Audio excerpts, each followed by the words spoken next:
Hello friends, Chris English classes में आपका इस वीडियो में फिर से वेलकम करता हूं। आज आपके लिए हम वो सेंटेंसेस लेकर आए हैं जिनका यूज आप जनरल भाषा में करते हैं और जो स्टूडेंट्स पढ़ रहे हैं उनके ट्रांसलेशन में ये सेंटेंस बहुत पूछे जाते हैं। तो कक्षा 6 से लेकर के इंटर तक ट्रांसलेशन में ये आपके काम आने वाले हैं और रोज की भाषा में बोलने के लिए तो ये सेंटेंस काम आते हैं।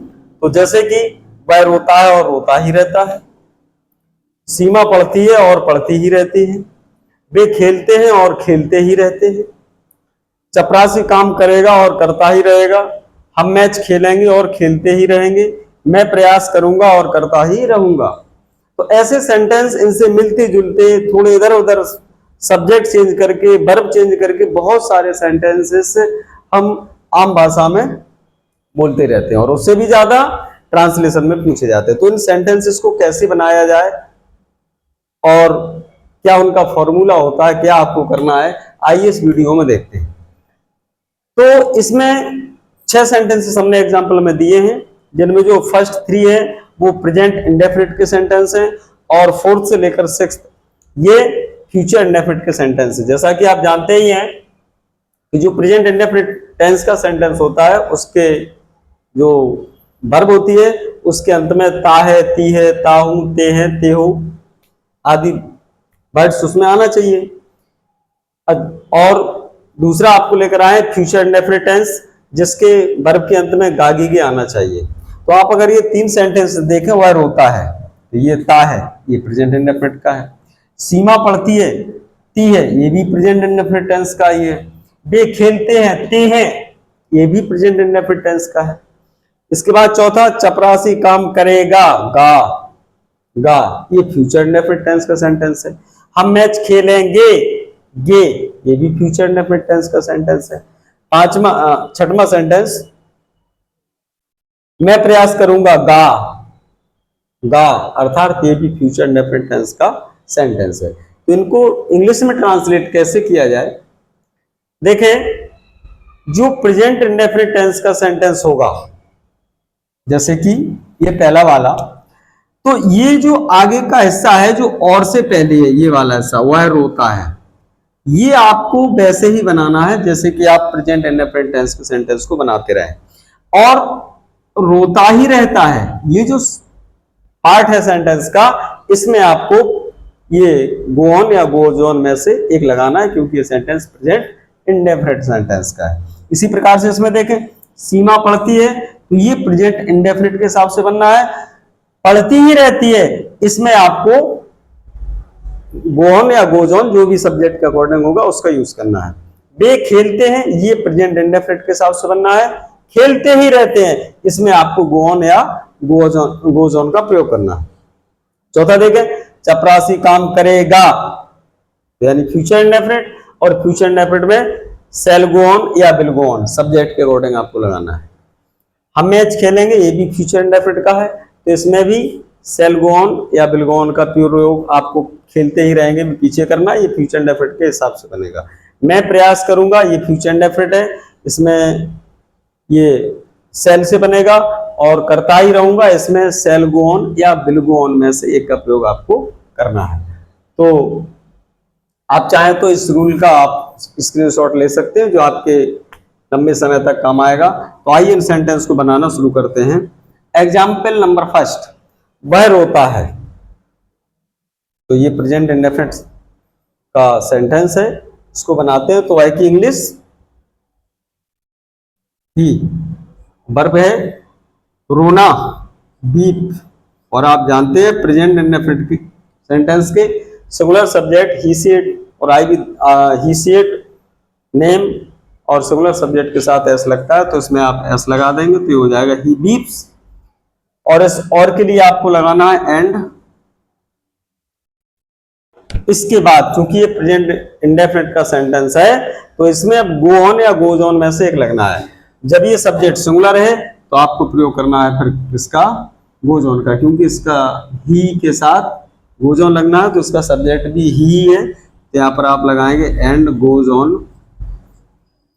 अब रोता ही रहता है, तो यहां भी वर्ब वही है रोना, तो बी पे आपने लिखा था, बस इसमें करना क्या है कि आप चूंकि रोता ही रहता है यानी उसका ये काम जारी है, और जारी रहने के लिए आप जानते हैं कि आपको इंग का प्रयोग करना पड़ता है, तो ये बन जाएगा बीपिंग, यानी ही बीप्स वह रोता है, एंड और गोज ऑन जारी रखता है, बीपिंग रोना, वह रोता है और रोना जारी रखता है, और उसका ही अर्थ होता है कि वह रोता है और रोता ही रहता है। सेंटेंस नंबर 2, सीमा पढ़ती है, बिल्कुल ऐसे ही बनाना है आपको, तो इसका सब्जेक्ट है सीमा, और सीमा कौन सा एक्शन कर रही है, पढ़ने का, तो रीड, ये सब्जेक्ट सिंगुलर है, तो इसके साथ जैसे इसमें आपने एस लगाया था इसमें भी एस लग जाएगा, तो ये रीड्स हो जाएगा। इसके बाद इसमें भी और था इसमें भी और है, तो यहाँ पर इसके लिए आपने एंड लगाया था, इसमें भी एंड लग जाएगा। इसके बाद इनमें से एक लगना है, या तो गो ऑन या गोज ऑन, इसके लिए आपको सब्जेक्ट देखना पड़ेगा। सब्जेक्ट इसका क्या है, सीमा, सीमा एक क्या है, नेम, और नेम के साथ goes on, and goes on. और फिर से आगे वाली वर्ब, जैसे कि इसमें बीप्स का आपने बीपिंग किया था, यहां पर रीड का रीडिंग हो जाएगा, रीडिंग। सेंटेंस बन जाएगा सीमा रीड्स, सीमा पढ़ती है, एंड और गोज ऑन जारी रखती है, रीडिंग यानी पढ़ना। तीसरा सेंटेंस, वे खेलते हैं, ते हैं, प्रेजेंट इंडेफिनिट का सेंटेंस है, इसको बना देंगे। सब्जेक्ट क्या है इसका, बे यानी दे। वर्ब क्या है इस सेंटेंस की, प्ले, खेलना, तो दे प्ले। क्योंकि सब्जेक्ट प्लूरल है इसलिए आप जानते हैं प्लूरल सब्जेक्ट के साथ वर्ब में ऐसा यस नहीं लगता है, तो ऐसे ही रहेगा, दे प्ले। और के लिए आप लगाएंगे एंड।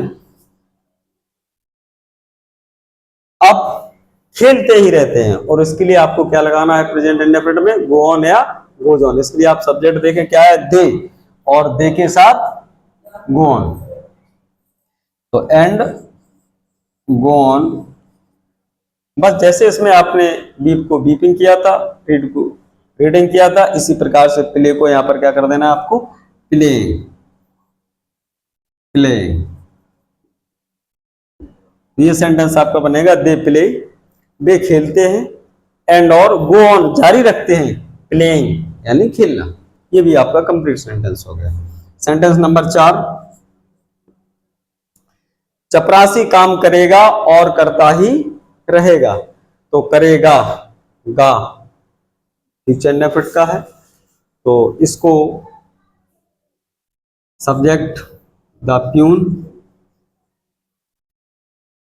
ये फ्यूचर इंडेफिनिट का सेंटेंस है, तो आप जानते हैं फ्यूचर इंडेफिनिट में यदि सब्जेक्ट आईवी होता है तो सेल लगता है हेल्पिंग वर्ब, और यदि आईवी के अलावा कोई और सब्जेक्ट होता है तो विल लगता है। तो इसका subject the peon third person है, इसके साथ इसमें लगेगा विल, द प्यून विल। और इसका वर्क क्या है, काम करना, और काम करना मतलब वर्क।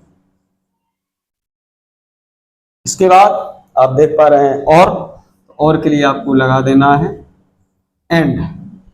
अब देखिए यहां क्या लगना है, सेल गो ऑन या विल गो ऑन। इसके लिए आप सब्जेक्ट देखेंगे, सब्जेक्ट आपका थर्ड पर्सन है।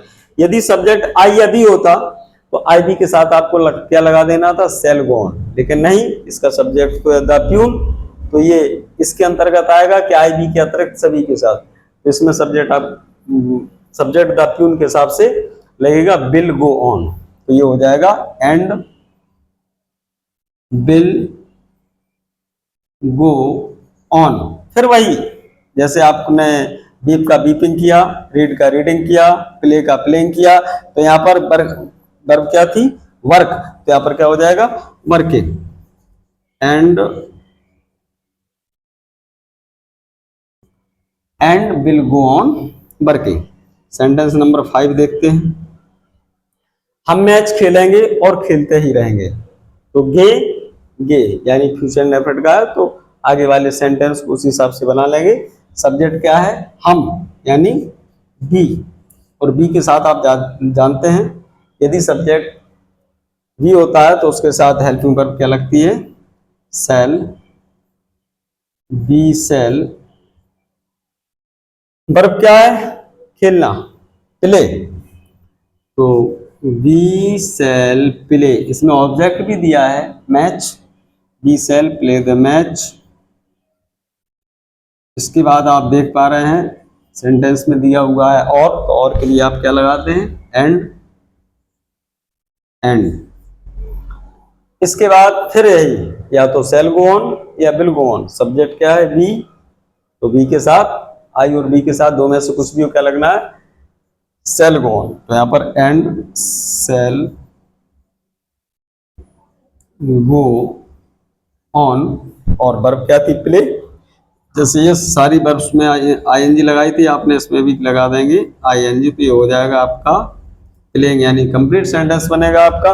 We shall play the match, यानी हम मैच खेलेंगे, एंड और शैल गो ऑन, जारी रखेंगे, प्लेइंग, खेलना, यानी हम मैच खेलेंगे और खेलते ही रहेंगे, या यूं भी कह सकते हैं हम खेलना जारी रहेंगे, दोनों का सेंस सेम है। मैं प्रयास करूंगा, गा, यानी फ्यूचर इंडेफिनिट टेंस, और इसको आप बनाएंगे, सब्जेक्ट है इसका मैं, यानी आई, और आई के साथ फ्यूचर इंडेफिनिट में क्या लगता है, शैल, तो आई शैल। वर्ब क्या है इसकी, प्रयास करना, मतलब ट्राई, तो आई शैल ट्राई, और इसके लिए आप क्या लगाते आ रहे हैं, एंड, और यही और की इंग्लिश एंड होती भी है। अब लगना है शैल गो ऑन या विल गो ऑन। सब्जेक्ट है आई, तो आई के साथ shall go on, and shall go on, और वही वर्ब है, करता ही रहूंगा, यानी आगे वाली वर्ब को ही आपको आईएनजी के साथ यूज कर देना है, शैल गो ऑन ट्राइंग। तो ये कंप्लीट सेंटेंस बनेगा आपका, आई शैल ट्राई, मैं प्रयास करूंगा, एंड और शैल गो ऑन, जारी रखूंगा, ट्राइंग, प्रयास करना, मैं प्रयास करूंगा और करता ही रहूंगा, या यूं भी कह सकते हैं मैं प्रयास करूंगा और करना जारी रखूंगा। तो इस स्ट्रक्चर से, ये जिस स्ट्रक्चर से सेंटेंस एग्जाम्पल हमने बनाए हैं, जितने भी सेंटेंसेस इससे मिलते जुलते आपके बुक में हो, आपको होमवर्क में दिया जाए, या आप स्पीकिंग में बोलते हैं, या घर में यदि आपका इंग्लिश माहौल है वहां आप बोलते हैं, या कहीं भी अपने फ्रेंड्स सर्कल में बोलते हैं, तो जब जब ऐसे सेंटेंस आएंगे आप उनको इसी स्ट्रक्चर से बना सकते हैं, और इससे बहुत सारे सेंटेंस आप स्वयं क्रिएट कर सकते हैं। आई होप आपको ये go on, goes on, shall go on, will go on वाला टॉपिक समझ में आया होगा, और यदि आपको ये यूजफुल लगता है आज का टॉपिक, तो प्लीज़ मेरे चैनल को, यदि आप नए हैं उसको सब्सक्राइब करिए, लाइक करिए, और ऐसा कमेंट्स करिए जिस पर हम मोटिवेट हों। और यदि आपको कोई ऐसा यूज के सेंटेंसेस आप पढ़ रहे हैं, क्लासों में पढ़ रहे हैं, या वो सेंटेंस आपके समझ में नहीं आ रहा है कि ट्रांसलेट कैसे किए जाए, तो आप उसको कमेंट में लिखें, हम उस पर वीडियो अपलोड करेंगे। आपके जो फ्रेंड्स हैं आप उनको वीडियो शेयर कर सकते हैं। इसी के साथ best of luck, thank you.